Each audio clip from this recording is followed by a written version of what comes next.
how do you say this one? Latina. Happy Friday morning, everybody. Happy Make Friday morning. Happy every Friday day. morning. 91.3 FM WBNY, Buffalo's original alternative. We are live here at SUNY Buffalo State University. It is an amazing, blessed day. We have an established guest on the line. Are you there? Yep, I can hear you. Hi, how are you this morning? I am a little bit hot. I don't know if Buffalo's getting this heat wave, but Philly, we are baking. No, thankfully, it's cold here as it always is. No, it's nice. It's actually nice here. Yeah, it's not hot at all. But 78 degrees. Before we get into where you're calling in from, I want to try to stick to the call question structure. This is my first time trying to do this because I want to give you the floor as much as I can. So before we go into it, can you say your name and the organizations that you represent and or are affiliated with, sir? Okay, so I am Kenyatta James, and I am the director of PAGE, which stands for Philadelphia Anchors for Growth and Equity at the Economy League of Greater Philadelphia, which I know is a mouthful. But we are basically a regional supplier diversity collaborative of local Philly-based colleges, hospitals, and some corporations. How fun. Your work is so, I feel like, aligned with what I do here on campus. We have the West Side Promise neighborhood, which this interview is about you, so we're not going to talk about that, but I see a lot of strength in your work and the model that y'all implement. So can you say your credentials, what schools or high schools or public school or private school system educated you? And then, I'm sorry, that didn't stick to the question, but add that, Mr. James, to give us context. So kind of like everything else in my life, my educational journey is super fragmented. So I lived in a bunch of places, which affects where I went to school. So I started my educational career a little bit in Baltimore. Went to Lee. People that know Philadelphia, it's kind of this old West Philly school. Cool. That's prominent in this area that is now considered University City, but was just the hood when I was growing up.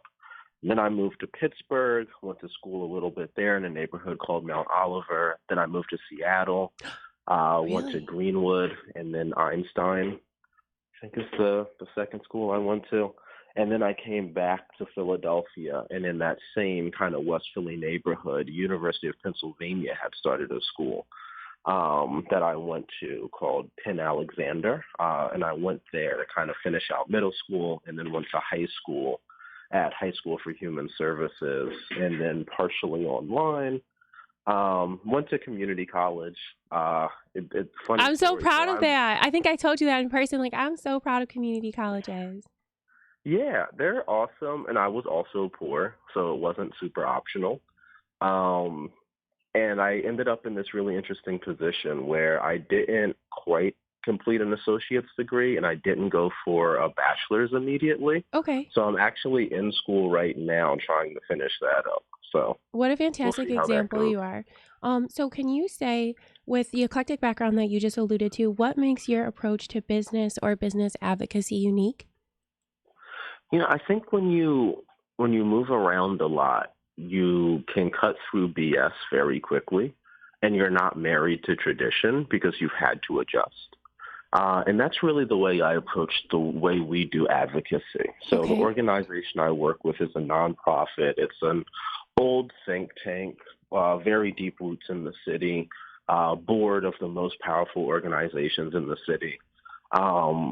But really figuring out, what is the decision behind the decision? What are the politics that inform the way people are approaching things? What are organizations' real goals and real barriers? And then leveraging that information to really figure out what can be done and build momentum from there, right? I'm a very big proponent of momentum. I think that when you have some early successes, people see energy, people see examples. That's how you get the ball rolling. And I think that sometimes we get like analysis paralysis. We're looking at things too deeply. We don't generate momentum, and then you start to lose out on engagement and energy moving forward. Mm-hmm. So I would say that's my strategy. I think that's significant. Willie, did you want to reflect on that? No, I agree. He's absolutely right. You got to continue on what you're doing with the same fervor, if not more, and to improve. That's where I'm at. I'm trying to improve, and you got to stay alert and keep pushing and keep growing. I also am a proponent of systems change, especially in the event of a growth of efficiency or cost specifically. And when we bring in equity and engagement. So I know that I was super impressed by the community when I did have the opportunity to visit Philadelphia. And I wonder, with the great energy that is present and that you and others are shepherding and stewarding, that I think, as I think you alluded, comes from a very strong historical legacy of business, and business also serving in service, especially in the early parts of our nation. And they know what I mean. So thinking about that, like, what are your hopes for the future for your city? And then, like, within that, if there are people nationally that you would want to collaborate with to share the work that you all are doing. Yeah, I mean, my hope for the city would be to see Philadelphia as one of the top cities for minority and specifically Black American outcomes when it comes to health, when it comes to income, when it comes to business ownership, when it comes to property ownership. Philadelphia is a city that is the Black community is the largest community. You can feel that weight when it comes to the way people engage in politics, the way people engage in culture, but you don't feel it as much in the business community and in the leadership at the corporate level. And I think that that's something that we both have the talent and ability to change, and that people are starting to recognize as an issue that much more deeply. I think... go ahead, Kenyatta. Go ahead. I think that that's an area where Philadelphia can make a difference. We're not seen like Atlanta or Houston or other cities where people are really able to make opportunity for themselves. But I think we have all the tools, and it really just takes great leadership. Yeah, what I wanted to break in and say, you guys have the resources. A lot of things, I grew up in New York, but Philadelphia has been the place that great people, great things came out of. I'm thinking about, I'm a DJ, so DJ Jazzy Jeff is one of my favorites. I was going to go with Fathers of Our Nation, but DJ Jazzy Jeff, definitely. The music, Philadelphia music, every hot track music artist came from Philadelphia. Meek Mill. Period. A bunch of them. And I got to say, when I visited Philadelphia, I'm not going to say this on air, but my first, one of my first and only event that happened in Philadelphia. I've been in Philadelphia, and I love Philadelphia. A lot of great people that I know from Philadelphia. So Philadelphia really got it going on as far as, and like you say, it should be one of those cities that surpasses even New York. Wait. Atlanta, Georgia. No. I don't know that we can say that. No, Philadelphia is the jam. Well, I found people to be so kind.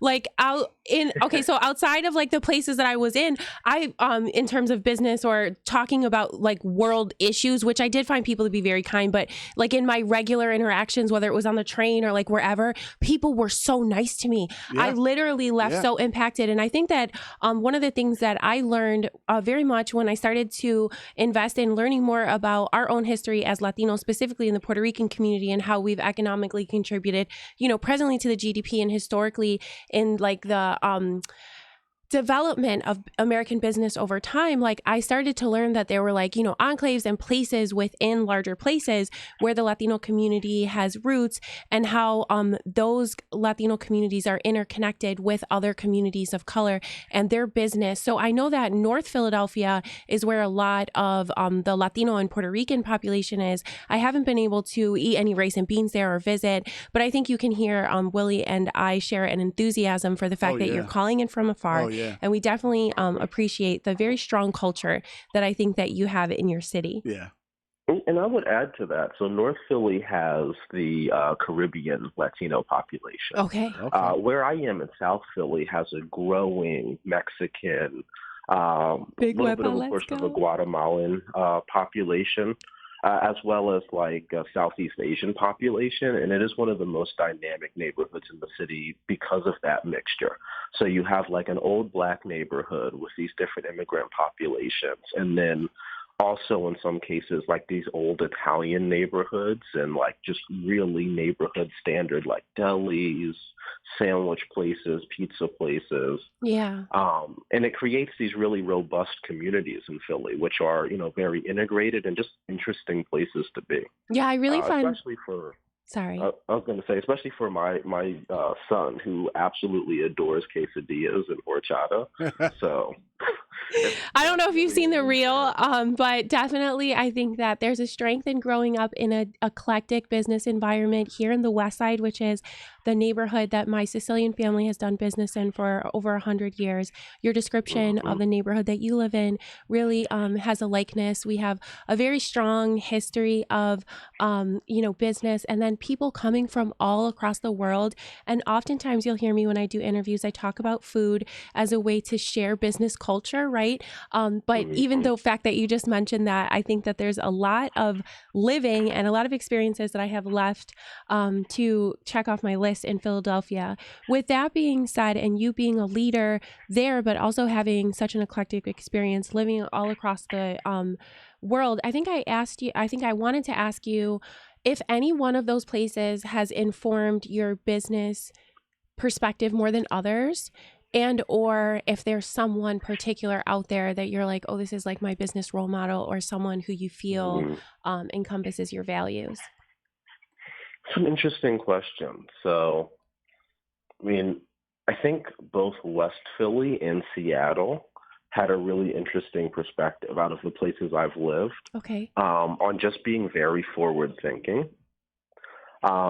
Like Seattle has its ups and downs, but one thing I really admire about Seattle as a culture is they're not afraid to like push something old to the side to do something new.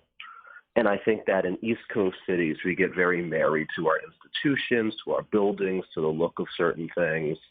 And that can hold us back at times. Know what I mean? If you want to create space for people that have traditionally been kept out of opportunity, you have to make new things. If you keep everything the same, then everybody stays in the same situation. And I think that that's unfair to minority communities that maybe weren't allowed to move in the suburbs or weren't allowed to open businesses in certain areas or whatever it is. So you Yeah. have to shake things up or do new things to create new spaces. And I think Seattle has done an interesting job at that. I think West Philly has attempted it. I mean, it hasn't been equal, but it has at least created new space for ideas and opportunity. When I think about like business role models, I mean, I have a lot of very direct role models, people in Okay. my family, my grandmother before she passed Oh, away. shout out to your grandma. I Um, love people's grandmas. That's the best. and she was amazing, you know what I mean? I learned a lot from her on just, how to interact with people. Where was she from? Um, so she was born in Georgia, like middle of Cool. nowhere, Georgia. Came up Cool. during the Great Migration period for African American migration north, Okay. and then was in South Philly, and then in South Jersey, and really just kind of built her family here. And at one point, she ended up a single mother with like 7 kids, Mm. working in a factory, and just Mm-hmm. really pulled everything together to be like a great grandparent, Mm. and provide a lot to a lot of grandkids. So, like I said, I think she was amazing. I have 2 uncles that are both in technical fields, one of whom was like a computer engineer, systems engineer, one of whom is a civil engineer, that both have like really interesting analytical ways of approaching problems. And I think that that has informed me as well. Because they approach everything like, a technical problem, right? Like, Mhm. what are the systems in place? How do we adjust these systems to get optimal results? And I think that that sort of logical process has helped me a lot. I also have an aunt who's a lawyer, Oh, and kind of cool. having those sorts of conversations with her as well to have a better understanding of how the world works, how laws work, how you get around, what procedure is and why it's important, and what happens when you don't follow it. Um, Things like that have been really helpful for me. I That's think in terms tremendous. of like general role models out in the world, in the business world, there are a couple people, but like they're not huge. They're not household names. Um, there's a lot of people in the political world that I admire some of the work that they do. People like AOC. I respect a lot of the organizing work that she's done and some of the issues that she brings to the table. Um, there's so many different people that I think have informed my understanding of what the possibilities are and how far we can push and when we can push. And I think that that's probably been the most valuable thing I've gained in the last couple of years, especially with COVID and with Black Lives Matter and all these other things happening where people are like, oh, we can't say that, we can't do that. And then someone comes in and it's like, yes, we can. I think that that's the attitude that we need to deal with the challenges we have right now. Yeah, I think there's a lot converging on the business world in a way where conversations are piercing places where normally they're seen as separate or distinct. And I think that a lot of I see someone's personal values inform the way they lead an organization, whether it be business, civic, political, or otherwise. I really appreciate you sharing about your grandmother. I think it's very interesting that she's from Georgia. And I always ask where people are from just as a source of reference. My grandmother marched with Martin Luther King, and she was someone who grew up in public housing. So I really look at the ability for you to have people in your life who had attended college or had, accessed a certain level of profession as a privilege. Because I know when I thought about being an attorney, I feel like Willie's heard this a million times, Kenyatta. I remember people laughing at me because, I came from a family that was very disenfranchised, whether it be from an educational or I was like a blue collar girl. So like that was like sometimes out of what people thought I had the privilege to dream about. So I'm very grateful to be able to be here at 91.3 FM WBNY, Buffalo's Original Alternative, and have conversations like this one with leaders from the Black and Brown community.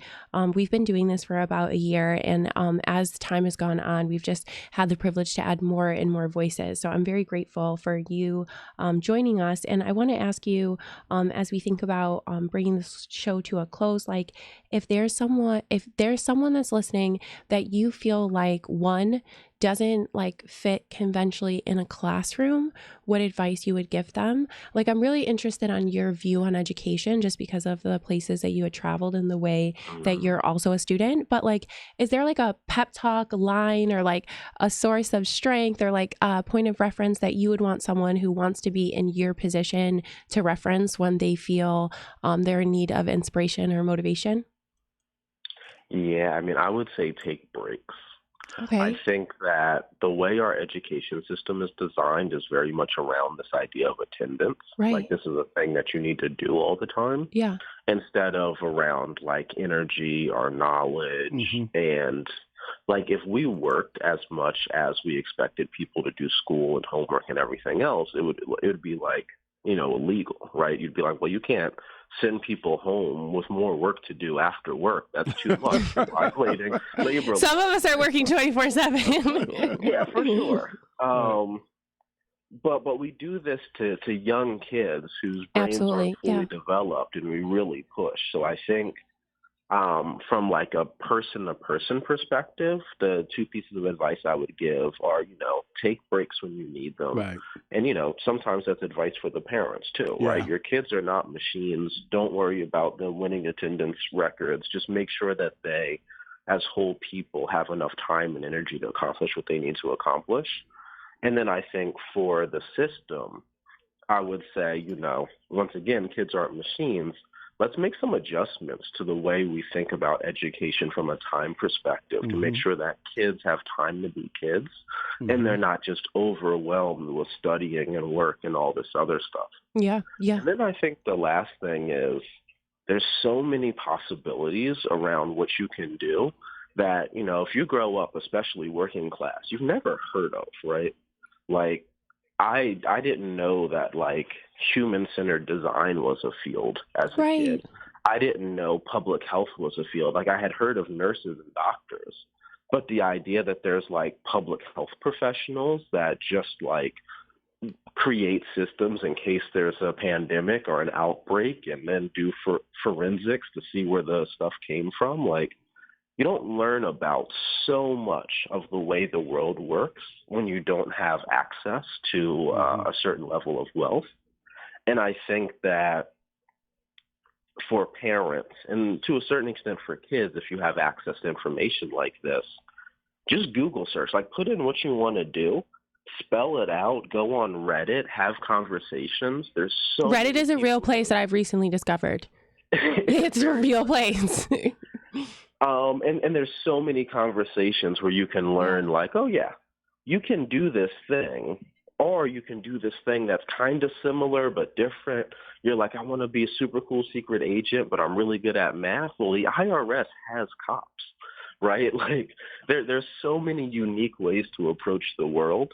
And if you don't know, you don't know, and you can't prepare, you can't train, and you can't get into the right avenues to do certain things, which is really a shame. Right. And as we close the show, that's a perfect caveat. Here at SUNY Buffalo State, we place an emphasis on experiential learning. And our students actually go out in the community and get, earn credit for doing that. And oftentimes it mirrors what is going to be their future profession. We also have a center for creative thought. It's a really dynamic. I think a lot of what you're sharing, how it aligns with the values, even here, and the fact that we have a fully functioning radio on campus. I think what you're saying resounds a lot with why I feel like it's so important that we have conversations in places like these.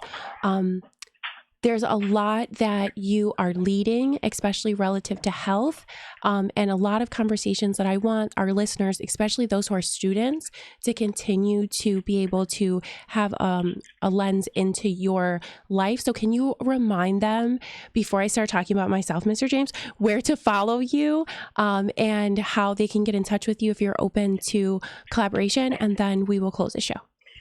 Yeah, so it's probably the stuffiest answer possible, but I'm super active on LinkedIn. Okay. And for young students especially, I find it can be an intimidating place to be, but once you get used to it, it is by far the best way to maintain connections and an amazing job and internship search tool. So definitely follow me on LinkedIn. I'm Kenyatta James. If you add in Philly or if you add in Page or the Economy League, I will come right up.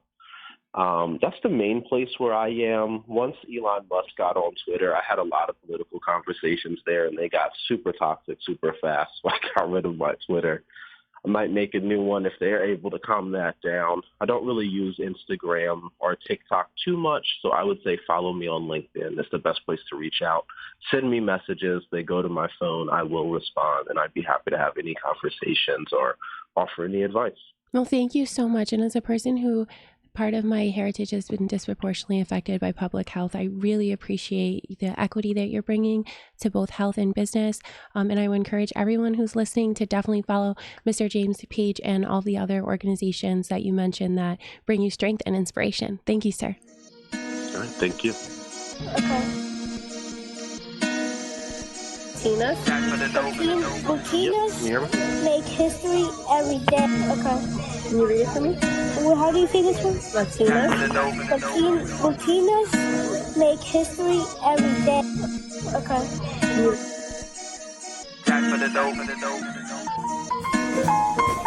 Okay.